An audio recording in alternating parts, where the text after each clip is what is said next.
ओम शांति। पिछली वीडियो में हमने डिस्कस किया था कि आत्मा क्या है। आत्मा इस शरीर में यहाँ पर निवास करती है। और आत्मा क्या है? आत्मा है इस शरीर को चलाने वाली एक चैतन्य शक्ति आत्मा है, और वो इस शरीर में भ्रिकुटी के बीच में निवास करती है। ठीक है। आज की वीडियो में हम बातचीत करेंगे कि आत्मा का वास्तविक स्वरूप क्या है, आत्मा देखने में कैसी है, उस पर हम बातचीत करेंगे। तो अगर आप लोगों के मन में कोई विचार उत्पन्न होता है, अगर आप लोग कुछ पूछना चाहते हैं, तो आप कमेंट बॉक्स में मैसेज करके पूछ सकते हैं। मैं जरूर कोशिश करूंगी कि आपके उन प्रश्नों का उत्तर वीडियो के जरिए दूं। तो चलिए स्टार्ट करते हैं। आत्मा देखने में कैसी है? सबसे बड़ा प्रश्न यह उठता है सबके मन में कि आत्मा है, ये तो हमें पता है कि वो हमारे शरीर को चला रही है, लेकिन वो देखने में कैसी है? देखने में नहीं आती। दिखाई देने में हमें सिर्फ ये 5 तत्वों का बना हुआ शरीर ही दिखाई देता है। इसके अंदर आत्मा बैठी हुई है, ये भी हमें पता है, लेकिन वो देखने में कैसी है, इसकी कोशिश बहुत बड़े बड़े वैज्ञानिक लोग कर चुके हैं। एक बार एक वैज्ञानिक ने क्या किया, आत्मा को देखने की ही कोशिश करने के लिए उन्होंने एक व्यक्ति जो कि मरने वाला था, मृत्यु की आखिरी स्टेज पर था, उसके शरीर को एक कांच के बॉक्स में बंद कर दिया, ताकि जब उसकी मृत्यु हो और जब उसकी आत्मा शरीर को छोड़कर निकलेगी तो हम देख पाएंगे उसे। तो क्या हुआ कि जब उस व्यक्ति की मृत्यु हुई तो कांच का जार टूट गया और आत्मा उसमें से निकल गई, लेकिन किसी को भी दिखाई नहीं दे सकी। क्यों? क्योंकि इसका एक रीजन ये है कि आत्मा को हम इन 2 नैनो से, स्थूल नैनो से नहीं देख सकते। क्यों नहीं देख सकते? क्योंकि आत्मा एक अनुभव करने की चीज है। ठीक है। आत्मा ये तो हमें पता है कि एक चैतन्य शक्ति है, लेकिन वो दिखने में कैसी है ये सिर्फ हमें ज्ञान के द्वारा पता चलता है कि आत्मा स्टार मिसल है, चमकता हुआ एक सितारा है, एक चैतन्य शक्ति है, बिल्कुल अति सूक्ष्म एक छोटी सी बिंदी है। और इसी छोटी सी बिंदी में इतनी पावर है कि वो हमारे इतने बड़े 5 फुट के शरीर को चलाती है। ठीक है। तो इसी तरह से आत्मा जैसे हमारे इस शरीर को चलाती है, उसे हम देख नहीं पाते, उसी तरह से हमारे जो परम पिता परमात्मा है, वो जो इस सृष्टि को चला रहे हैं, वो भी देखने में नहीं आते हैं।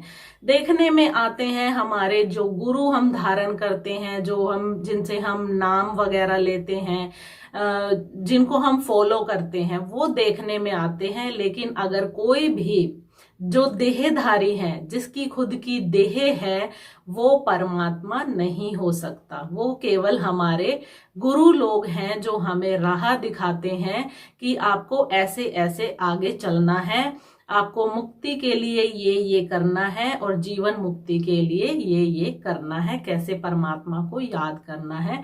लेकिन जैसे आत्मा देखने में नहीं आती है, वो अनुभव करने की चीज है, ऐसे ही परमात्मा भी देखने में नहीं आएंगे, वो अनुभव करने की चीज है। जैसे जब आप लोगों के साथ बहुत कुछ अच्छा होता है, ठीक है, आपके सभी बिगड़े काम बनते चलते जाते हैं, आपको कदम कदम पर सफलता मिलती है, खुशी मिलती है, तो वो अनुभव आपको होता है कि हाँ, हमारे साथ कोई शक्ति है जो हमारा हर कार्य में सहयोग करती है, हमारा साथ देती है।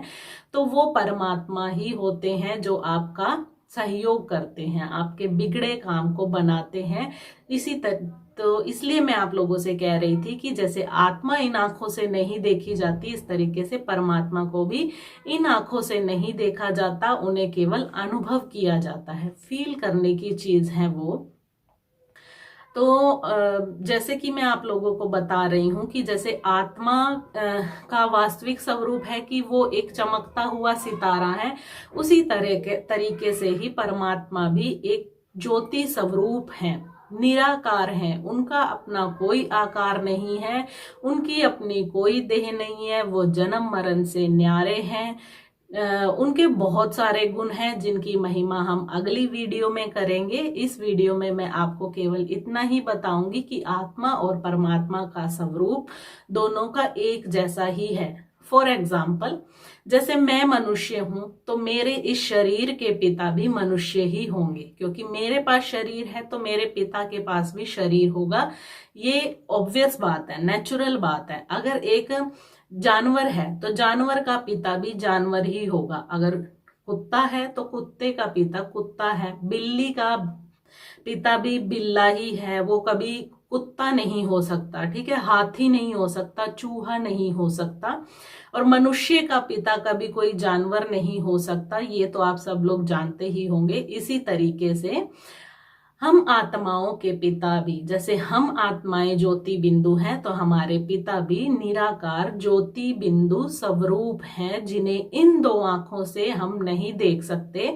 जिन्हें देखने के लिए, जिन्हें अनुभव करने के लिए तीसरे नेत्र की जरूरत होती है। तो वो तीसरा नेत्र कौन सा होता है? तीसरा नेत्र कोई ये नहीं है कि इसी चेहरे पर हमें कोई तीसरा नेत्र दिया जाएगा जिससे हम परमात्मा को या अपनी आत्मा को देख पाएंगे। जी नहीं, कभी भी आपने कोई ऐसा मनुष्य नहीं देखा होगा जिसके फेस पर, जिसके चेहरे पर तीन तीन आंखें होंगी। बोलते हैं ना कि शंकर, विनाश का समय आया, शंकर की तीसरी आंख खुल गई। वो तीसरी आंख आखिर कौन सी थी? तो वो तीसरी आंख होती है ज्ञान की आंख। तीसरा नेत्र हमें बुद्धि द्वारा, जो हमें ज्ञान मिलता है, जिसे हम बुद्धि में धारण करते हैं, जिसके द्वारा हम परमात्मा को फील कर पाते हैं, अनुभव कर पाते हैं, अपनी आत्मा को अनुभव कर पाते हैं, वो होता है तीसरा नेत्र। इसके अलावा कोई तीसरा नेत्र नहीं दिया जाता है कि जिसे हम अपने चेहरे पर लगा सके। तीसरा नेत्र केवल बुद्धि का ही होता है। जैसे जैसे हम ज्ञान सुनते जाएंगे, उसे बुद्धि में धारण करते जाएंगे, हमें अनुभव होता जाएगा, हमारा बुद्धि रूपी पात्र भरता जाएगा, हमारे अंदर ज्ञान समाता जाएगा, तो हमें भी पता लगता जाएगा, हमें अनुभव होता जाएगा कि हाँ, मेरे साथ परमात्मा है या मैं एक आत्मा हूं। जैसे जैसे आप लोग ज्ञान सुनते जाओगे, आपको यही फीलिंग आएगी कि मैं एक आत्मा हूं और मेरे सामने वाले भी एक आत्मा है।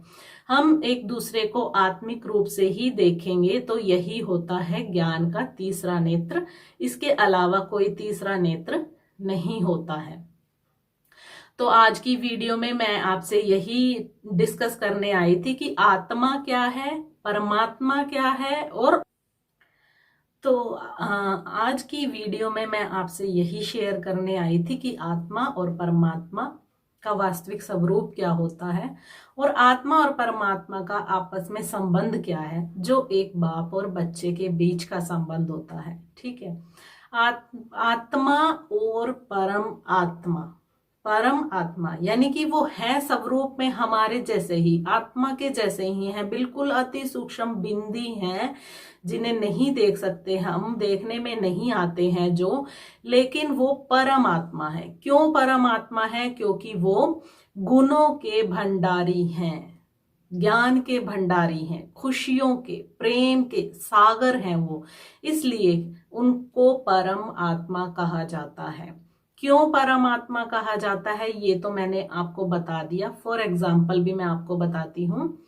जैसे कि हर पुराने समय में ऐसे होता था कि हर मनुष्य का नाम उसके गुणों के आधार पर रखा जाता था। जैसे किसी में बहुत संतोष होता था तो उसका नाम संतोषी देवी रख देते थे। ठीक है, जैसे कि हमारी देवियों के नाम भी इसी तरीके से रखे गए हैं। जैसे नैना देवी, जो नैनों से सबको हर लेती थी, नैना देवी।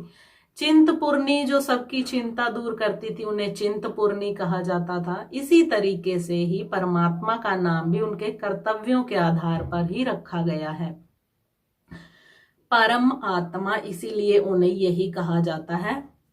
अदरवाइज आकार में बड़े नहीं है वो, आकार में हम जैसे ही हैं, लेकिन वो हम सब आत्माओं के पिता हैं। पिता परमात्मा उन्हें इसीलिए ही बोला जाता है। तो आज की वीडियो में इतना ही है। आप लोग इन्हीं बातों पर विचार विमर्श कीजिएगा, और अगर आप लोगों को वीडियो अच्छी लगे, मेरी बातें सुनने में अच्छी लगे, तो वीडियो को लाइक कर देना, ज़्यादा से ज़्यादा लोगों तक शेयर करना ताकि ज़्यादा से ज़्यादा लोग इसका लाभ उठा सकें। और अगर पहली बार वीडियो देख रहे हैं तो चैनल को सब्सक्राइब अवश्य कर लें, साथ में जो बेल बटन है उसे प्रेस कर दें ताकि आने वाली नई नई वीडियोस की नोटिफिकेशन आप लोगों तक पहुंचती रहे।